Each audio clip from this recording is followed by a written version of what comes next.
le pouvoir que nous avons tous. Dans cette vidéo, j'aimerais aborder le sujet du contrôle, le contrôle qu'on peut avoir sur soi-même, sur ce qu'on fait, sur nos projets. Parce qu'en général, quand on n'a pas cette maîtrise, eh bien, on va se sentir impuissant, impuissante. On va sentir qu'on ne maîtrise pas la situation et ça peut créer de l'anxiété.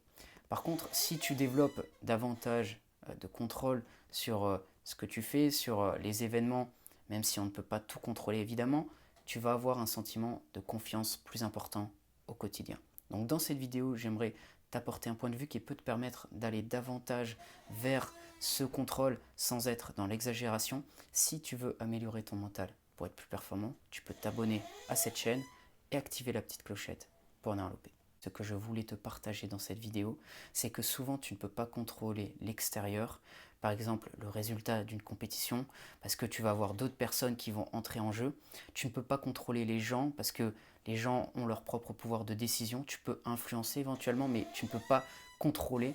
Donc, ce que tu peux faire par contre, c'est te contrôler toi-même. Tu peux contrôler par exemple d'aller à 100%. Tu peux contrôler le fait de faire plus ou de t'améliorer dans un domaine. Ça, c'est des choses que tu peux gérer. Et pour illustrer cela, je voudrais utiliser un exemple, quelque chose qui me fascine.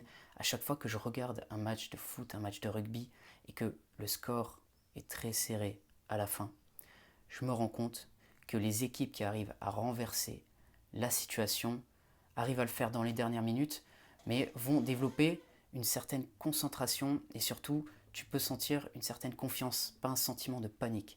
Pourquoi je te dis ça? Parce que si tu regardes ces équipes-là, je peux te garantir qu'elles ne sont pas dans un état de panique élevé, un état de déconcentration, d'abandon.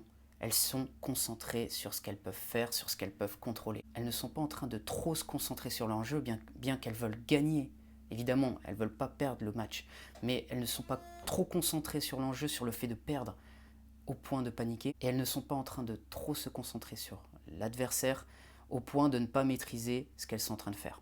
Donc elles sont en train de se donner à fond, ces équipes-là, ces joueurs qui composent ces équipes. À chaque fois, quand tu les vois renverser la situation au dernier moment, il y a une intensité très importante et tu sens de la concentration. C'est des professionnels, ils savent qu'il ne faut pas trop se disperser. Et le problème, c'est qu'on peut très vite basculer dans un scénario où on est démobilisé, on est en train d'être submergé, notamment quand les choses vont mal, notamment quand on vit un échec. Là, tu vas plus te focaliser sur ce que tu peux contrôler, tu vas être 100% focalisé sur l'extérieur.